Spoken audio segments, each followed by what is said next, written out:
I remember that morning like it was yesterday, though at my age, sometimes yesterday feels like last year or last decade. I was sitting in my office, the one with the crooked blinds that never close properly, the sun spilling through in stripes like it's trying to sneak in a secret. Dust floated lazily in the sunlight, and I watched it, thinking about how long I'd spent in this room over my career. 50 years, give or take, dealing with brains that were frail, brilliant, stubborn, or just plain mischievous. At 80, I can assure you, you start noticing patterns that nobody else sees. You begin to appreciate the small things, the way light falls, how a laugh can heal, how a fruit, seemingly innocent, can suddenly change everything. That day, I was sipping my third cup of coffee.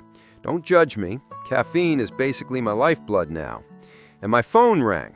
It was one of my younger neurologists, nervous, the kind of call that makes a man straighten up in his chair even if his knees protest. "Paul," he said, "you need to see this. It's unusual, unexpected." And you know me. I've seen it all. At least that's what I thought. My curiosity piqued. I grabbed my glasses, the ones so thick you could practically see the world inverted if you held them wrong, and hobbled over. I lean on my cane, of course, because 80 years does that to you. Even walking to the corner store feels like climbing Everest.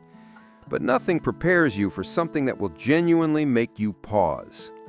On the screen were scans from a patient who had eaten a fruit, just one fruit, completely ordinary, that most people would consider harmless. And yet, overnight, it had triggered a spike in stroke risk. I almost dropped my glasses. And trust me, I hold on to my glasses for dear life. They're older than half the equipment in my office. The patient, Margaret, a vibrant 60-year-old woman, had been healthy, full of laughter and energy. Someone like you, my dear friend. She had a routine: coffee, meditation, and a fruit salad. Simple, wholesome. But this one fruit, the same fruit that most people would never suspect, changed everything. I remember explaining it to Margaret. I said, "Your blood pressure went up faster than a kite in a hurricane. Your arteries weren't ready for the ride." She laughed, of course. She's one of those people who can joke in the face of danger. "Ferrari arteries," she called them, and I couldn't help but chuckle, though inwardly I was terrified. I've been a brain doctor for over 50 years. I've seen strokes that creep in silently and strokes that hit like thunderstorms. And yet, here was this fruit, quietly masquerading as a health food, capable of causing chaos overnight. The culprit? Tyramine, a compound that shows up in aged cheeses, cured meats, and some fruits. For people predisposed to blood pressure spikes, tyramine can be a silent assassin. Margaret had been eating this fruit for years, never a problem, until now. At 60, our bodies start reacting differently. Metabolism slows, organs behave unpredictably, and even foods we trust can betray us. I remember sitting with her and going through her diet, her medications, her lifestyle. Everything seemed normal. Yet that single dietary element was enough to create a dangerous cocktail. Awareness is your superpower, I told her. And it is. Even at our age, knowledge can save your life. We adjusted her diet immediately, swapping the risky fruit for blueberries, strawberries, and other brain-friendly options. Within a week, her blood pressure normalized, her energy returned, and her humor was intact. She teased me about my age, calling me the old brain detective. And I laughed, because life at 80 is better with a good chuckle than a frown. I want everyone listening to understand, fruit isn't always harmless. Some fruits, in combination with medications or certain health conditions, can spike blood pressure dramatically.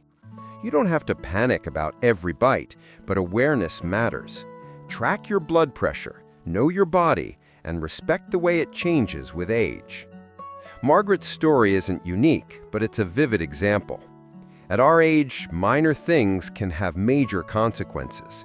One small change in diet, a tiny oversight, can lead to a hospital visit, or worse. And hospitals, let's be honest, they're no vacation resort when you're 60, 70, or 80. I remember the first time I really sat down and thought about all the people I've treated over decades.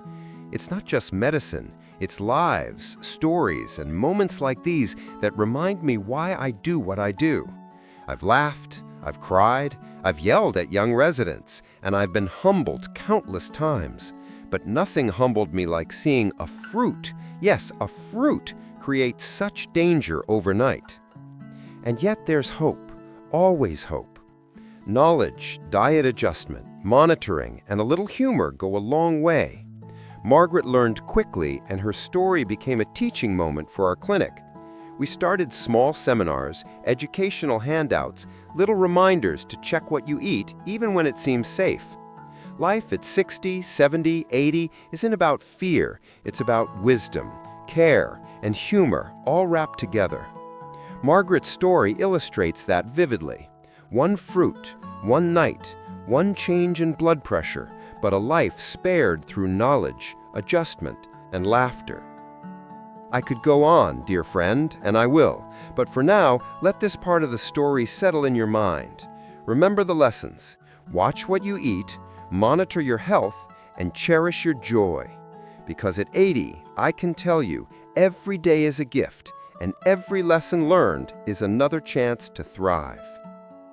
I want you also to understand the subtlety of diet in aging. It's not just about avoiding bad foods. Even the good ones can backfire. It's a delicate balance: nutrients, compounds, individual predisposition.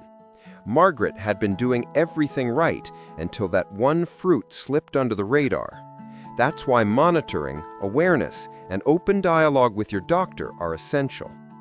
Every body is different, especially after 60. What's safe for one person may be risky for another. That's why personalized guidance matters. And that's why I tell my patients, enjoy your life, but understand it. Track your blood pressure, know your triggers, and don't assume that anything is universally harmless. Even your favorite smoothie could have hidden risks. Margaret's recovery was remarkable. Within days, she returned to her usual activities. Her energy, laughter, and intellect remained intact. We adjusted her fruit intake, emphasizing blueberries, cherries, and citrus in moderation. Tyramine-rich fruits were limited, and she thrived. Watching her regain control over her health reaffirmed my lifelong belief: prevention, knowledge, and humor are as critical as any medication I've ever prescribed. Now, I must admit, at 80, some days are tougher than others. My knees complain, my memory plays tricks, my hair is mostly silver, and my body refuses to cooperate like it once did. But the mind, our glorious mind, can remain sharp and alive if we respect it. And food, laughter, love, and caution all play their part. So as we continue, remember, fruit is a friend, but it can also be a hidden foe.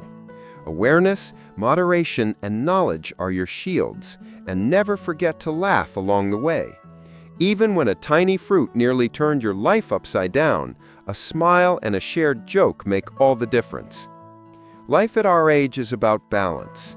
It's about enjoying the sweetness while avoiding the hidden dangers. It's about wisdom, care, and humor all wrapped together. Margaret's story illustrates that vividly. One fruit, one night, one change in blood pressure, but a life spared through knowledge, adjustment, and laughter. I could go on, dear friend, and I will, but for now, let this part of the story settle in your mind. Remember the lessons. Watch what you eat, monitor your health, and cherish your joy.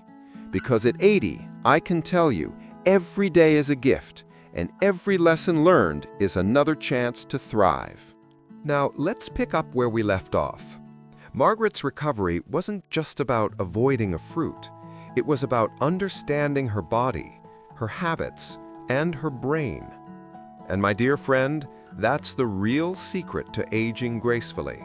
Knowing yourself, listening to yourself, and sometimes laughing at yourself. Because if you can't laugh at the absurdity of life, what are you even doing at 60, 70, 80? After we adjusted Margaret's diet, we monitored her carefully. I know it sounds tedious, But at our age, diligence is the difference between a quiet life and an unexpected hospital visit.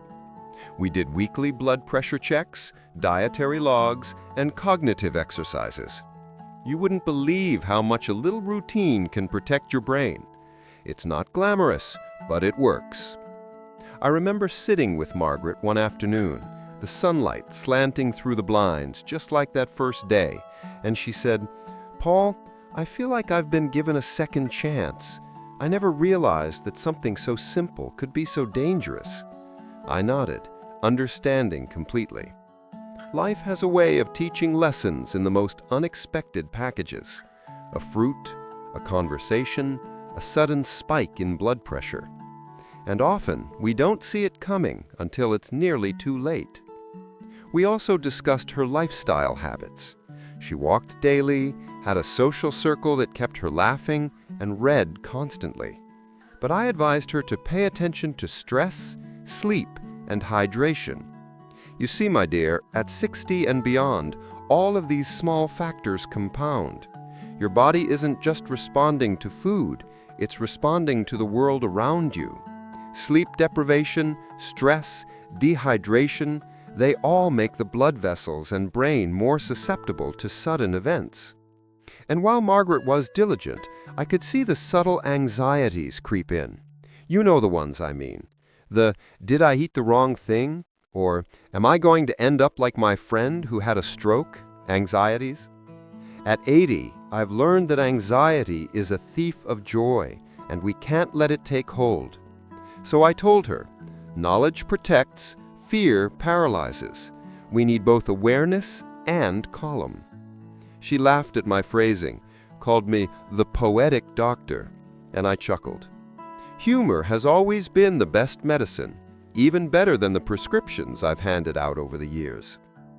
I also shared with her some stories from my career, the ones I usually reserve for quiet afternoons with close colleagues. Like the time a patient's diet of seemingly healthy nuts caused a severe allergic reaction, or when a man's daily tea ritual resulted in dangerously high caffeine spikes. Life is full of these hidden risks, my dear friend, and aging doesn't simplify them, it magnifies them. Margaret was particularly attentive to the lesson of moderation. She realized that even healthy foods, when consumed excessively, could backfire.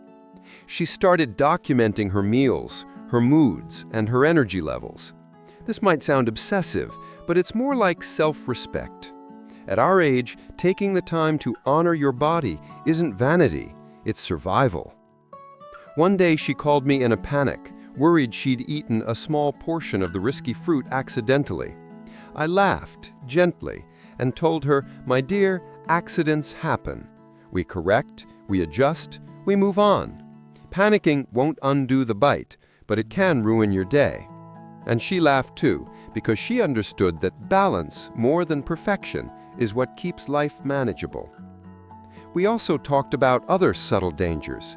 Medications that interact with diet, dehydration from skipping water in favor of coffee, late-night snacking that spikes blood pressure. These are the things most people overlook. I've spent decades seeing patients who were perfectly healthy except for these small, overlooked habits. At 80, I've learned that prevention is as much about lifestyle as it is about medicine. Margaret's story became an inspiration for other patients. I started organizing small workshops, explaining the hidden risks in everyday foods, the importance of blood pressure monitoring, and the subtle yet powerful effect of lifestyle choices. People were fascinated, sometimes shocked, but mostly grateful. And that's why I share this with you, my dear friend. Awareness can be the difference between an ordinary day and a life-altering event. I also want to talk about joy, because it's not just food and blood pressure that matter. Laughter, social connection, and emotional health are critical. Margaret started inviting friends over for small gatherings, not just for the company, but to celebrate life. She cooked safely, of course, but her spirit thrived. I reminded her, your brain loves joy as much as it loves nutrition. Don't ever forget that. One morning, she asked me, "Paul, do you think I can ever stop worrying about it?" I smiled. "No, my dear, but you can manage it. Knowledge and routine give you power, and laughter gives you freedom. That's the real antidote." She nodded, her eyes sparkling, realizing that aging isn't about fear, it's about learning, adapting, and cherishing each day. We also explored cognitive exercises. Margaret started journaling, reading challenging material, and even solving puzzles. The brain, like a muscle, needs activity to stay strong. Coupled with her moderated diet, exercise, and social engagement, she was creating a robust system of defense. At 80, I can attest that these habits matter more than any trendy supplement or fleeting diet. There's also a lesson here about humility. As a doctor, I've seen countless patients underestimate their own vulnerability. Margaret had eaten that fruit for decades without issue. She trusted her body, and rightly so. But the unexpected happened. Life teaches us, often subtly, that even when things seem safe, vigilance is essential. I also reminded her to enjoy her victories. A week without a spike in blood pressure, a day of laughter, a meal that nourished without harm. These are milestones. Aging isn't a race, it's a collection of small triumphs. And at 60 or 80, those triumphs are precious. One of my favorite memories from that time was when Margaret brought me a basket of safe fruits. She had labeled them, arranged them beautifully, and said, "Paul, these are my Ferrari-approved fruits." I laughed so hard I nearly spilled my tea. But beyond the humor was the message. Care, thoughtfulness, and attention to detail matter. They keep us alive, they keep us laughing, and they keep our brains thriving. I also shared the story with my colleagues, emphasizing that diet risks are often subtle. Fruits, in particular, are overlooked. People assume natural equals safe, which is rarely entirely true. Knowledge, monitoring, and individualized care are key. Margaret's experience became a teaching tool, illustrating how awareness can prevent serious events. And there's a broader lesson here about trust. We trust our bodies, our foods, and our routines. At 80, I've learned that trust is vital, but it must be informed. We must question, observe, and respect our body's signals. The tiniest deviation, a new reaction, a spike in blood pressure, a fleeting dizziness can carry significant meaning. Ignoring it is riskier than any fruit. I must also mention that humor remained central. Margaret's jokes about blood pressure drama and brain-friendly fruits brought lightness to a potentially frightening situation. Laughter reduces stress, supports cardiovascular health, and strengthens social bonds. At 80, I've never underestimated the power of a shared laugh. As weeks turned into months, Margaret settled into a new rhythm. She enjoyed her diet, appreciated her body, and engaged fully with her community. She continued to track her health, but without obsession, just awareness and respect. This, my dear friend, is the essence of senior wellness: mindfulness, joy, and informed choices. And the fruit? It became a reminder, not a forbidden temptation, but a lesson in vigilance. Life doesn't require fear, it requires intelligence, humor, and care. At 80, I can say this with certainty. Embracing these principles is more important than avoiding all risk. We also explored hydration, sleep, and stress management. Margaret started drinking more water, keeping consistent sleep hours, and practicing gentle mindfulness exercises. Each element, small on its own, collectively created a buffer against stroke risk and cognitive decline. At 60 and beyond, these incremental adjustments make a significant difference. I must also confess a personal revelation. At 80, even I learned from Margaret.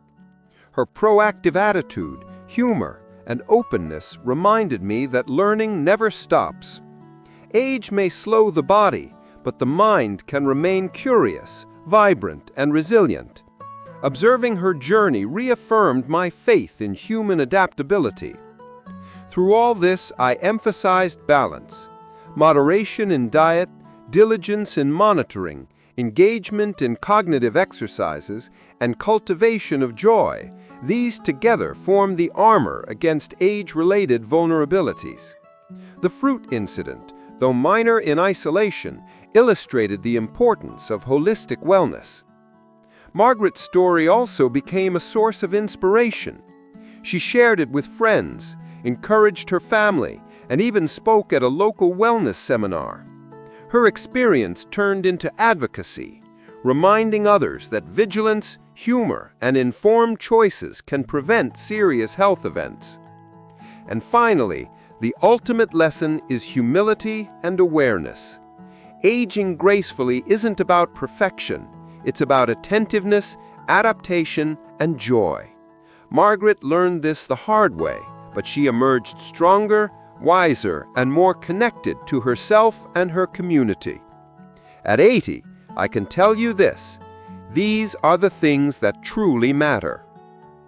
So, my dear friend, remember this: life is precious, your brain is priceless, and even the smallest things, a fruit, a laugh, a conversation, can have profound effects. Embrace awareness, cherish joy, and nurture your mind and body. That, I believe, is the secret to thriving well into your 60s, 70s, 80s, and beyond.